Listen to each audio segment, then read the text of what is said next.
me coming from a Negro, black and color state, I was one didn't even know what nationality was until the prophet found me. So once I started dealing with nationality and joined the temple, I was really stuck on nationality.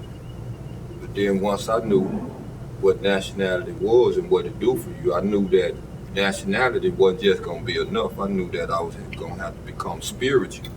So that's when I started dealing with the Quran more, because I know to be a Moorish American, I had to deal with the Quran. So with that being said, just having a nationality is not enough. I'm finding so many folks who want to come into Moorish science for nationality. But then once they think they got it, they walk right out the door and don't understand the importance of the spiritual aspect. The prophet didn't just bring nationality, he said he was bringing a divine and national movement, and even put divine in the front. Yeah. Right? Know thyself and Allah. Yeah. So there has to be a spiritual component, otherwise how can you really live up to what it is to be Moorish?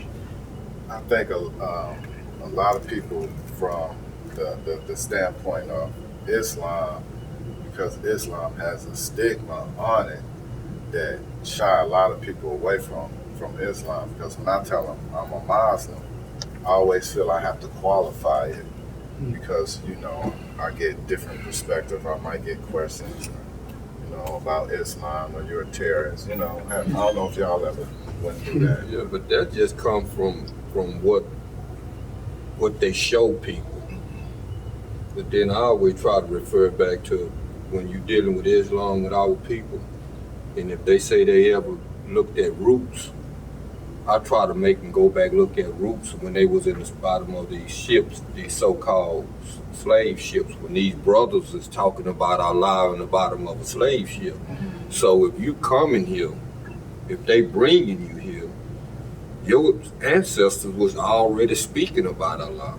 So how you not could see that, unless they've been so European indoctrinated with this Christendom that some of our people just don't want to let it go. They want to keep tagging you to make Islam something negative, but then anything that happened in America, they don't say that Christians did it. You know, whenever Christians do something, they don't never say, well, Christian did it. But if a Muslim do something, a Muslim did it. Well, going back to speaking about Roots, which is one of my favorite movies to go back and watch just to take a look on Islam, because a lot of people really don't understand what Islam is, and it's just one who submits to do the will of Allah. It's not all the radical stuff that the media wants you to believe that it is. And so when you talk about Roots and you put the two and two together, when they told him, you know, they called him Toby by then, and Toby, you have to do this, and you have to, I bet not catch you, you know, praying to this person anymore. I bet not catch you doing it this way. And it always was like, wow. Why he smacked that pork out that man's hand like that? Why did he do that? Those questions were always there for me. And then when they came with the New Age Roots, I don't know if any of y'all seen the New Age Roots. If you haven't, you should. And it put a better perspective because it went more in depth with Kuta. It gave him a background. It gave his daughter the background. And it showed how during slavery they ripped everything from you.